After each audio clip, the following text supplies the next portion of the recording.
আমি তো ভালোবাসি তোকে। পর্ব ১৯। লেখনীতে সালমা চৌধুরী। অতীত। আবিরের কাদম্বিনী রূপোর পরে চঞ্চল পায়ে সারাক্ষণ খানবাড়িতে ছুটোছুটি করত। অথচ আবির সামনে আসলেই তার পা থেমে যেত। লোক লুকাতো মায়ের আঁচলের নিচে। আবির খুব চেষ্টা করেছিল তার ললনার অভিমান ভাঙানো, কিন্তু সে প্রতিবার ব্যর্থই হয়েছিল। করতে গেলে ঘুমাতে গেলে সেই চঞ্চল পায়ের উপরের শব্দ আবিরের হৃদয় ভেঙে চূর্ণ বিচূর্ণ করত। যে ছুটোছুটি, যে চঞ্চলতা সে নিজের চোখে দেখতে না পারে না, তার শব্দ কানে আসলে আকাশ ভেঙে পড়তো মাথায়। তাই খুলিয়ে নিয়েছিল মেঘের পায়ের নূপুর। দেশ ছেড়ে যাওয়ার কিছুদিন পূর্বে তানভীরকে জড়িয়ে ধরে ২ বছরের জমাটবদ্ধ নীল পাহাড় ভেঙে অঝরে কেঁদেছিল আবির। বোধশক্তি হওয়ার পর সেটাই ছিল আবিরের প্রথম কান্না। লোকে বলে পুরুষ মানুষ কাঁদা নিষেধ, কান্না এলেও কাঁদা যাবে না, চাপিয়ে রাখতে হবে তা মনের গহীনে। কিন্তু যখন জীবনের সবচেয়ে মূল্যবান জিনিসটা হারিয়ে যায় বা নিজের থেকেও প্রিয় ব্যক্তির সাথে দূরত্ব বেড়ে যায়, তখন পুরুষ মানুষ চাইলেও নিজেকে শক্ত করে রাখতে পারে না, অনুভূতি চেপে রাখতে পারে না। তানভীর আবিরের সেই মরা কান্না দেখে বিস্ময়কর চোখে তাকিয়েছিল। কয়েক মুহূর্ত পর আবিরকে জড়িয়ে ধরে কয়েক শতবার শুধু জিজ্ঞেস করেছিল, কি হয়েছে, কি হয়েছে ভাইয়া, কাঁদছো কেন, বলো আমায়। কিন্তু বাধাহীন কান্নার ফলে আবির কোনো উত্তরই দিতে পারছিল না। পরক্ষণেই তানভীর উপলব্ধি করেছিল হয়তো দেশ ছেড়ে প্রিয়জনদের ছেড়ে চলে যাবে, তাই এভাবে কাঁদছে। সে আর প্রশ্ন করেনি, চুপচাপ ভাইয়ের কান্নার গভীরতা মাপতে ব্যস্ত হয়েছিল। আবিরের সেই টঙ্গুল স্থির হয়েছিল প্রায় ১ ঘন্টা। কান্নার মাত্রা কিছুটা কমার পর তানভীর ধীরে কণ্ঠে শুধিয়েছিল, কি হয়েছে ভাইয়া, এভাবে কাঁদছো কেন? আবির কান্নারত কণ্ঠে শুধু বলেছিল, আমি ওকে ছেড়ে এত দূর কিভাবে যাব। গভীর রাত, শান্ত নিস্তব্ধ একটা পরিবেশে আবিরের এই কথাটা তানভীরের হৃদয়ে গিয়ে লেগেছিল। তানভীরের বয়স তখন সবেমাত্র ১৬তে পড়েছে। এত কিছু না বুঝলেও ভাইয়ের কথাটার মানে সে স্পষ্ট বুঝতে পেরেছিল। তানভীর ছোট করে প্রশ্ন করেছিল, কে এসে? আবির তখনও ঝরে কেঁদেই চলেছে। গলা খাকারে দিয়ে ছোট করে বলেছিল, মেঘ। তানভীর বিমোহিত নয়নে তাকিয়েছিল বেশ খানিকক্ষণ। তারপর ভাইকে শান্ত করে ছাদের ফ্লোরে বসে আবিরের অব্যক্ত প্রেমানুভূতি শুনেছিল। তানভীরের কাঁধে ছিল গুরু দায়িত্ব। একদিকে মায়ের পেটের বোন, অন্যদিকে চাচাতো ভাইয়ের নির্মল কান্না। সবকিছু শুনে শেষমেশ তানভীর আবিরের চোখ মুছে মুচকি হেসে শান্ত কণ্ঠে বলেছিল, তুমি চিন্তা করো না ভাইয়া, আমি আছি তো মেঘকে দেখার জন্য। তোমার ভালোবাসা তোমারই থাকবে। সেই রাতে এক ফোঁটাও ঘুমায়নি দুই ভাই। সারা রাত জেগে শুধু মেঘকে নিয়ে অধিবেশন করেছিল। এমনকি দেশ ছেড়ে যাওয়ার আগের দিনও তানভীর আবিরকে জড়িয়ে ধরে শুধু একটা কথাই বলেছিল, তুমি চিন্তা করো না ভাইয়া। আবির বলেছিল, ওকে দেখে রাখিস, ওর ওপর যেন কোনো আঁচ না পড়ে। আবির দেশ ছেড়ে যায় আবির দেশ ছেড়ে যাওয়ার পর থেকে মেঘকে দেখে রাখার দায়িত্ব পড়েছিল তানভীরের উপর। মেঘ কোথায় যায়, কার সাথে মিশে, পড়াশোনা, খাওয়া দাওয়া, স্কুল কলেজ টিউশন, পছন্দ অপছন্দ সবকিছু দেখে রাখা ছিল তানভীরের প্রথম কাজ। শত ব্যস্ততার মাঝেও আবির দিনে কমপক্ষে ৩ বার করে তানভীরকে কল দিয়ে শুধু মেঘের খোঁজ নিত। ৭ বছরে এমন একটা দিন কাটেনি যে আবির মেঘের খোঁজ নেয়নি। তবে গত ৭ বছরে মেঘের কোনো ছবি দেখেনি আবির। তানভীর অনেকবার বলেছে, পাঠাতেও চেয়েছিল, কিন্তু আবিরের এক কথা, বেঁচে থাকলে দেশে ফিরেই মেঘকে দেখবে। আবির দেশে ফেরার দিন এয়ারপোর্টে আসার পর তানভীর আবিরকে জড়িয়ে ধরে কানে কানে বলেছিল, আজ থেকে আমি রিল্যাক্স করব, তোমার বউ তুমি সামলাবে। আবির নুজকে হেসে বলেছিল, বউকে সামলাতেই তো ৬ মাস আগে ফিরতে হলো। আবির চেয়েছিল আরো ৬ মাস পর নিজেকে গুছিয়ে একবারে আসতে, কিন্তু হঠাৎই অনাকাঙ্ক্ষিত ঘটনা ঘটল, যার ফলশ্রুতিতে ৬ মাস ওয়েট করা আবিরের পক্ষে সম্ভব ছিল না। যে ছেলের জন্য ছোট্ট কাদম্বিনীর গায়ে হাত তুলেছিল আবির, তার জন্য তাকে ৯ বছর যাবৎ প্রেয়সীর থেকে দূরে থাকতে হয়েছে। সেই জয় নামক ছেলে পুনরায় আবির্ভূত হয়েছিল মেঘের জীবনে। এইচএসসির পর মেঘকে যে কোচিংয়ে ভর্তি করানো হয়েছিল সেই কোচিংয়ে জয়ও ভর্তি হয়েছিল, তা তানভীর আবিরের অজানা ছিল। জয় মেঘকে দেখার পর থেকে খুব চেষ্টা করেছিল কথা বলার জন্য, কিন্তু কোনোভাবেই সুযোগ হচ্ছিল না। কোচিং থেকে আবিরকে জানানোর পর তা কোচিংয়ের ছেলের ব্যাচ টাইম চেঞ্জ করে দিতে বলেছিল আবির। তারপর তানভীরও কয়েকদিন মেঘকে কোচিংয়ে দিয়ে এসেছে এবং নিয়ে গিয়েছে, কিন্তু তাতেও কোনো লাভ হয়নি। ওই ছেলে মেঘের ব্যাচ টাইমের আগে পরে কোচিংয়ের সামনে দাঁড়িয়ে থাকতো। তানভীর আবির ওই ছেলের সম্পর্কে খোঁজ নিতে বলে। দিন শেষে জানতে পারে এই ছেলে ছোট্টবেলার জয়। এটা জানা মাত্র আবিরের মাথায় রক্ত উঠে গিয়েছিল। এমার্জেন্সি ভিসা ম্যানেজ করে দেশে ফিরেছে। দেশে ফিরেই 9 বছরের রাগ, ক্রোধ, আক্রোশ সব ঠেলে জয়কে পিটিয়েছিল আবির। বর্তমান তানভীর ঘণ্টাখানেক মেঘের মাথায় জলপট্টি দিয়েছে, কিন্তু জ্বর যেন কোনোভাবেই কমছে না। হালিমা খান ঘুমিয়ে পড়েছেন। হঠাৎ সজাগ হয়ে তানভীরকে জলপট্টি দিতে দেখে উদ্বিগ্ন কণ্ঠে জিজ্ঞেস করলেন, কিরে, তুই এখনো এখানে? সেই কখন এসেছিস, খাবি না? তানভীর ছোট্ট করে বলল, খিদে নেই। হালিমা খান পুনরায় বললেন, আবিরও মনে হয় খায়নি, দুই ভাই মিলে খেতে যা। তৎক্ষণাৎ আবিরের কথা মনে পড়ল কানবীরের। বিড়বিড় করে বলল, এই রে, ভাইয়া কোথায় আছে? সঙ্গে সঙ্গে বসা থেকে উঠে দাঁড়ালো। স্বাভাবিক কণ্ঠে মাকে বলল, আম্মু, একটু পরপর বনুর জ্বরটা চেক করো, সমস্যা হলে আমায় ডেকো। কোনোরকম কথাগুলো বলে স্পিডে বের হলো মেঘের রুম থেকে। এক ছুটে চলে গেল আবিরের রুমে, কিন্তু আবিরের রুমের কেউ কোথাও নেই, বেলকনিতেও নেই। তানভীর রুম থেকে বের হয়ে করিডোর দিকে নিচে দেখলো, নিচেও আবির নেই। তানভীর দৌড় দিল ছাদের দিকে। ছাদের দরজা থেকেই চোখ পড়ল আবিরের সিঙ্গেল সোফাতে বসে আকাশের কানে মুখ করে বসে আছে। এক মুহূর্ত দেরি না করে তানভীর বৃষ্টির মধ্যেই আবিরের কাছে দৌড়ে গেল। ছোটাছুটির ফলে তানভীরের শ্বাস নিতে কষ্ট হচ্ছে। কয়েকবার ঘন ঘন শ্বাস ছেড়ে ডাকলো আবিরকে, ভাইয়া, বৃষ্টির মধ্যেই বসে আছো কেন? রুমে চলো। আবির আকাশের দিকে দৃষ্টি রেখে শক্ত কণ্ঠে উত্তর দিল, তুই রুমে যা। তানভীর পুনরায় বলল, প্লিজ ভাইয়া, রুমে চলো। কি পাগলামি শুরু করেছো তোমরা? আবির ক্রোধিত কণ্ঠে জবাব দিল, আমার জন্য মেঘের আজ এই অবস্থা, আমার মরে যাওয়া উচিত। আবিরের অবিদিত কথায় তানভীরের প্রচণ্ড রাগ হলো। রাগে ফুঁসাতে ফুঁসাতে বলল, তোমাদের মরতে হবে না, আমিই মরে যাই, তাতেই তোমাদের শান্তি হবে।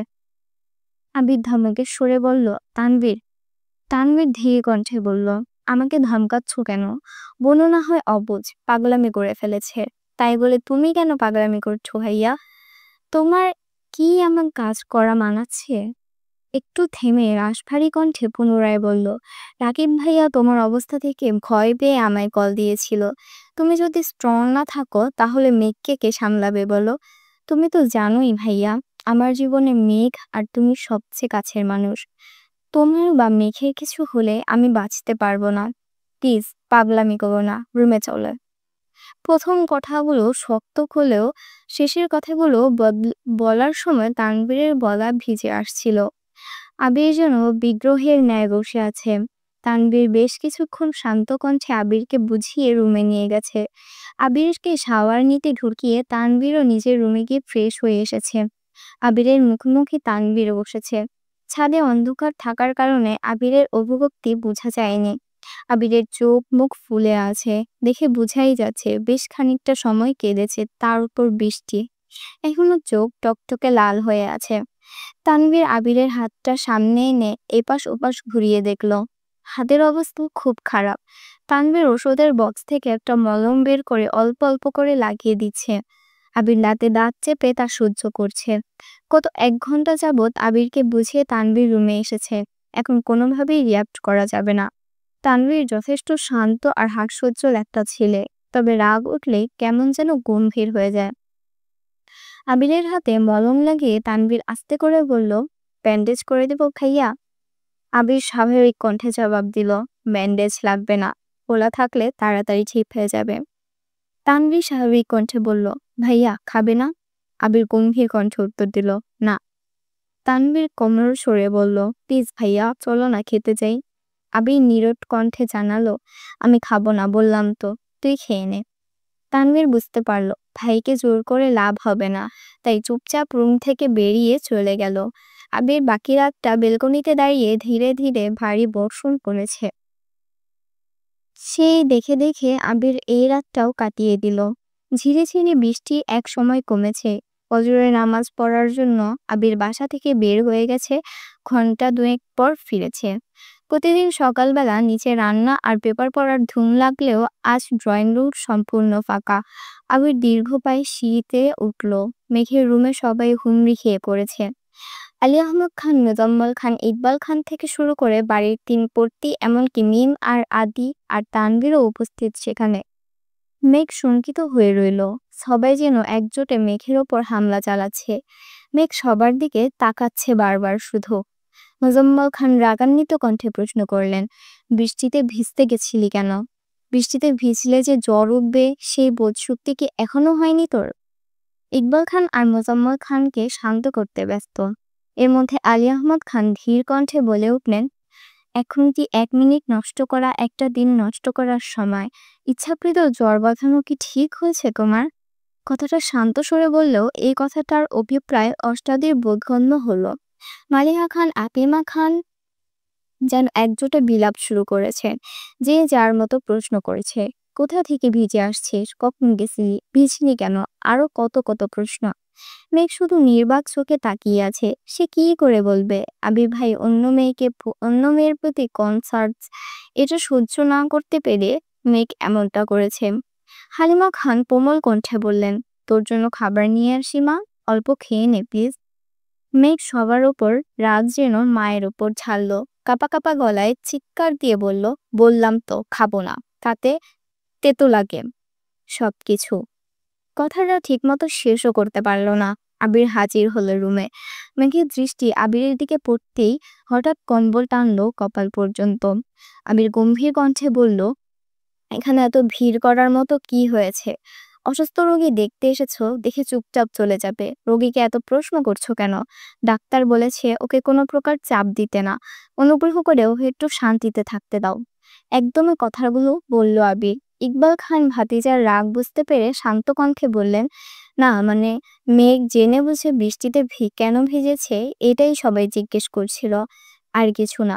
আবির কণ্ঠ দ্বিগুণ ভারী করে বলল, ওর ইচ্ছে হয়েছে বৃষ্টিতে ভেজার, তাই ভিজেছে। তাছাড়া জ্বর হলে মাথা ফ্রেশ হয়। এখন সবাই নাস্তা পড়তে যাও। মেঘ কম্বলের নিচ থেকে ভেঙচি কেটে মনে মনে বলল, যার জন্য পড়ি চুরি সেই বলে চোর। আপনি আমায় বাধ্য করেছেন বৃষ্টিতে ভিজতে, আর এখন সবার সামনে সেটা আমার ইচ্ছে বলে চালিয়ে দিচ্ছেন। বাহ হিটলার, বাহ, কি বুদ্ধি আপনার। বাড়ির কেউ কোনো কথা বলল না। চুপচাপ সকলে রুম থেকে বের হতে লাগলো। আবির গম্ভীর কণ্ঠে বলল, তানভীর, মেঘের জন্য নাস্তা নিয়ে আয়। হালিমা খানও চলে গেলেন মেঘের নাস্তা রেডি করতে। মেঘ তখনও কপাল পর্যন্ত কম্বল টেনে রেখেছিল। রুম নিস্তব্ধ হয়ে যাওয়ায় মেঘ ভেবেছে সবাই চলে গেছে। তাই এক আঙুল দিয়ে আস্তে করে কম্বলটা কপাল থেকে নামাতেই চোখ পড়ল আবির ভাইয়ের শানিত চোখের দিকে। মেঘ আর আবিরের চোখাচোখি হতেই আবির একটানা ভ্রু নাচালো দুবার। আবির ভাইয়ের এমন কাণ্ডে মেঘ হেসে ফেলল। তৎক্ষণাৎ মনে পড়ে গেল ও তো আবির ভাইয়ের উপর রেগে আছে। হঠাৎ মুখ গুমরা করে ফেলল মেঘ। আবির চেয়ার টেনে মেঘের বিছানার পাশে বসে মৃদু কণ্ঠে শুধালো, এখন কেমন লাগছে? জ্বর কি কমেছে? মেঘ উষ্ঠ উল্টালো, কিছুই বলল না। আবির সহসা মেঘের কপালে হাত রাখলো, সাথে একবার গলায় হাত রেখে সঙ্গে সঙ্গে কপাল কুঁচকে হাত সরিয়ে নিল। কতস্থ হয়ে বলল, এখনো তো অনেক জ্বর। বসা থেকে উঠে টেবিল থেকে থার্মোমিটার নিয়ে বিছানায় বসে মেঘের জিহ্বার নিচে ধরল। মেঘ হা করে তাকিয়ে আছে আবির ভাইয়ের দিকে। আবির কপাল কুঁচকে তাকিয়ে রইল মেঘের দিকে। দুজনেই নিস্তব্ধ, দুজোড়া চোখ গভীরভাবে অনুবুদ্ধি। মেঘ বুকের ভেতরে তোলপাল শুরু হচ্ছে। এর মধ্যে তানভীর গলা খাকারি দিয়ে রুমে ঢুকলো। তৎক্ষণাৎ দৃষ্টি সরিয়ে নিল আবির। তানভীরের কণ্ঠ শুনে মেঘ দৃষ্টি সরিয়ে ভাইয়ের দিকে চাইল। আবির থার্মোমিটার চেক করতে ব্যস্ত হলো। তানভীর ভাইয়ের দিকে পেট বাড়াতেই মেঘ চোখে গোল গোল করে তাকালো। মনে মনে বলল, এখনো কি আবির ভাই খাইয়ে দিবে না আমায়? আবির কোনো দিকে না তাকিয়ে ছোট করে বলল, তুই খাইয়ে দে। তানভীর বিস্মিত সমতে তাকালে আবিরের দিকে। আবির তানভীরকে চোখ ইশারা করতেই তানভীর স্বাভাবিক কণ্ঠে বলল, ঠিক আছে, আমিই খাইয়ে দিচ্ছি। আবির বিছানা থেকে উঠে চেয়ারে বসে আছে। তানভীর মেঘকে উঠিয়ে খাওয়ানো শুরু করলো। মেঘ জোর করে অল্প অল্প খাচ্ছে। তানভীর মেঘকে এটা সেটা বলে বুঝাচ্ছে আর খাওয়াচ্ছে। আবির যেন নীরব দর্শক, এবার ফোনের দিকে দেখছে, একবার মেঘে খাওয়া দেখছে। কোনো মতে অল্প খেয়ে মেঘ শীতল কণ্ঠে বলল, আর খাবো না ভাইয়া। তানভীরও আর জোর করলো না, পানির গ্লাস এগিয়ে দিল মেঘের দিকে।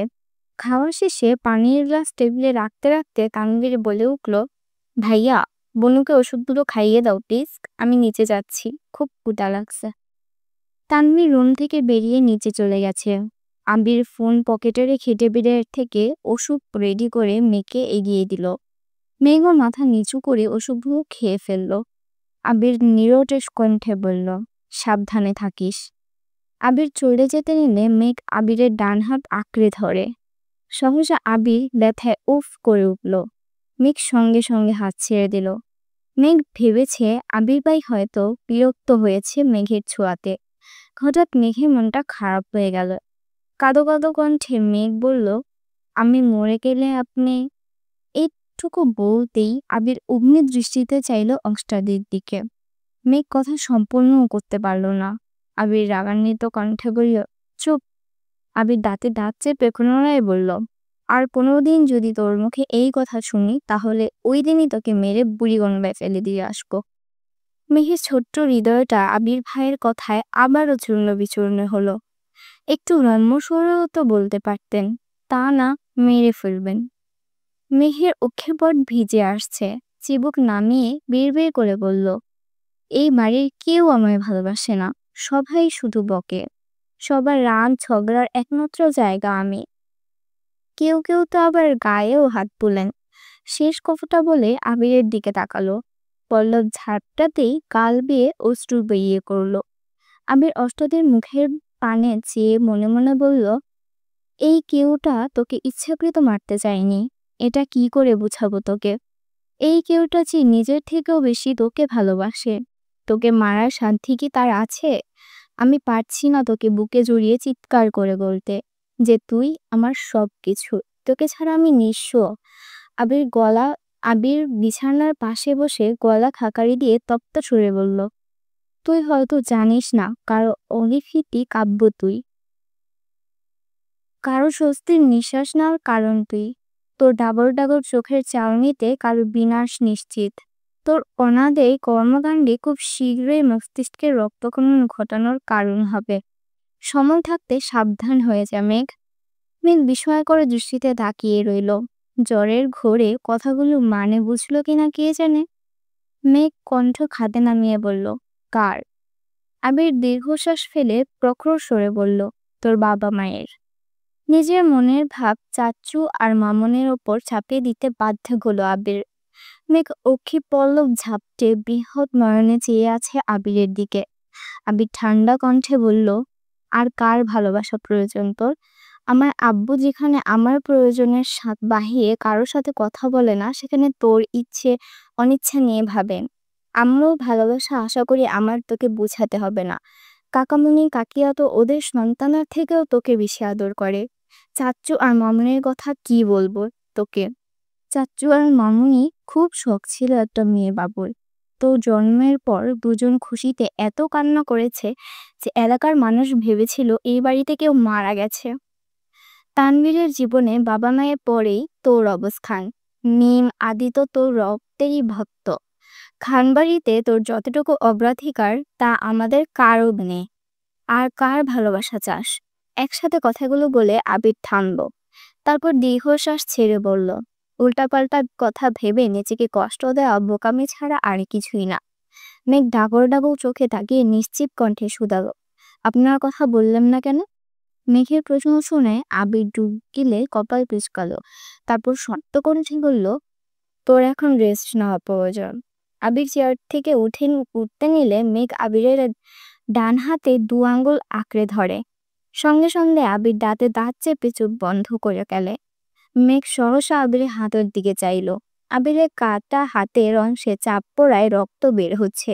সঙ্গে সঙ্গে হাত ছেড়ে দেয় মেঘ। মেঘ আর্তনাদ করে বলল, আবির ভাই, আপনার হাত এতটা কেটেছে কিভাবে? আবির তপ্ত স্বরে শুধু বলল, এমনি। আর কিছু না বলে রুম থেকে বেরিয়ে গেল। মেঘ নির্বাক চোখে তাকিয়ে আছে আবির ভাইয়ের প্রস্থান দেখল। মেঘের মনে পড়ল মেন গেটের পাশে দেওয়ালে ঘুষি দেওয়ার কথা। ধরে নিল এর ফলেই আবির ভাইয়ের হাত কেটেছে। অষ্টদী জানতেও পারল না তাকে থাপ্পড় দেওয়ার অপরাধে আবির কত শত ঘুষিতে নিজেকে আহত করেছে। ঘটনাগুলো পরপর মনে হতেই মেঘের উপর মেঘের নিজের বড্ড রাগ হলো। আবির ভাইয়ের অনুভূতি জানতে চাও কি দরকার ছিল? রাগের নিজের গালে থাপ্পড় দিতে ইচ্ছে হলো মেঘের। আবির ভাই জান্নাত আপুকে পছন্দ করলে মেঘের ব্যাপারে কোনো অনুভূতি থাকবে না, এটা তো স্বাভাবিক। আবিরের সাথে এই জীবনে কখনো মেঘের সুসম্পর্ক ছিল বলে মনে পড়ছে না মেঘের। এই হিটলার স্বভাবের ব্যক্তির জন্য আজ সে জ্বরে ভুগছে, এটা ভাবতেই তার মাথায় রক্ত উঠেছে। আবির মেঘের রুম থেকে বেরিয়ে নিজের রুমে গেল। একটা তালা নিয়ে ছাদের গেটে তালা ঝুলিয়ে দিল। তারপর নাস্তার টেবিলে চলে গেল। ততক্ষণে নাস্তার টেবিল ফাঁকা হয়ে গেছে। ৩ কর্তি রান্নাঘরে কাজ করছে আর এটা সেটা নিয়ে কথা বলছে। আবির রান্নাঘরের সামনে গিয়ে রাশভারী কণ্ঠে বলল, ছাদের গেটে তালা দিয়ে দিয়েছি, তোমাদের কারো ছাদে যাওয়ার প্রয়োজন হলে আমার রুম থেকে চাবি নিয়ে যেও। লিমা খান চিন্তিত স্বরে শুধালেন, মেঘ কি রাতে ছাদে গিয়ে ভিজেছিল? আবির অপু নিজ মাথা নাড়ালো শুধু। মালিহা খান হালিমা খানের দিকে তাকিয়ে বললেন, যে মেয়ে ভূতে ভয় পায়, সন্ধ্যার পর বৃষ্টি হলে কানে আঙুল দিয়ে বসে থাকে, সেই মেয়ে এত রাতে ছাদে গেল কিভাবে? হালিমা খান নির্বাক চোখে তাকিয়ে রইল মালিহা খানের দিকে। এই প্রশ্নের উত্তর ওনার কাছেও নেই। আবির কণ্ঠ দ্বিগুণ ভারী করে বলল, তোমাদের ওসব নিয়ে গবেষণা করতে হবে না, যা হওয়ার হয়েছে। মেঘকে এই বিষয়ে আর কেউ কোনো প্রশ্ন করবে না। ছাদে না যেতে পারলে এমন কাণ্ডও আর ঘটাতে পারবে না। এই টপিক এখানেই শেষ। আবির চুপচাপ নাস্তা করে নিজের রুমে চলে গেছে।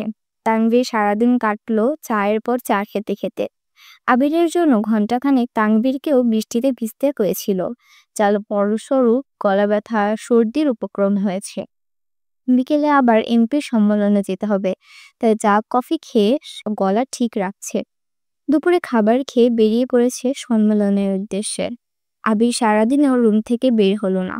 ৩টার দিকে মালিহা খান আদিকে পাঠিয়েছিল ডাকার জন্য, কিন্তু আবির ঘুমাচ্ছে দেখে আদি দরজা থেকে চুপচাপ চলে এসেছে। আরো কিছুক্ষণ পর বাধ্য হয়ে মালিহা খান নিজেই সিঁড়ি উঠে গেলেন ছেলের রুমে। দরজা থেকে একবার আবিরকে ডাকলো, কিন্তু কোনো সাড়া নেই। মালিহা খান ছেলের কাছে গিয়ে বাহুতে হাত দিতেই আবকে উঠলেন। জ্বরে আবিরের গা পুড়ে যাচ্ছে, ডান হাত ফুলে গেছে কনুই পর্যন্ত। মালিহা খান এই যে ছেলেকে ডাকছে, আবিরের জ্বরের ঘরে কিছুই বলতে পারছে না। মালিহা খান রুম থেকে বেরিয়ে হাঁক ডাক শুরু করলেন। ইকবাল খান সোফায় বসে টিভি দেখছিলেন। আবির ডাক শুনে দৌড়ে গেলেন। মেঘ ঘুমাচ্ছিল। হালিমা খান মেঘের মাথায় জলপট্টি দিচ্ছিলেন। বড় ঝায়ের আর্তনাদে মেঘের রুম থেকে ছুটে বেরিয়ে গেলেন আবিরের রুমে। আবিরের মুখমণ্ডল অন্ধকার হয়ে আসছে। হাতে ব্যথা, সাথে দীর্ঘ সময় বৃষ্টিতে ভেজার ফলে এই দশা হয়েছে। ইকবাল খান সঙ্গে সঙ্গে ডাক্তারকে কল দিয়েছে। ঘণ্টাখানেক পর পরিস্থিতি শান্ত হলো। আবিরের ব্যথার ওষুধ খাওয়ানো হয়েছে। মালিহা খান ছেলের মাথায় জলপট্টি দিতে ব্যস্ত হলো। হালিমা খান বেরিয়ে মেঘের রুমে গেলেন। ততক্ষণে মেঘের ঘুম ভেঙে গেছে। হালিমা খানের থতমত চেহারা দেখে মেঘ শঙ্কিত হলো। উদ্বিগ্ন কণ্ঠে শুধালো, কি হয়েছে আম্মু?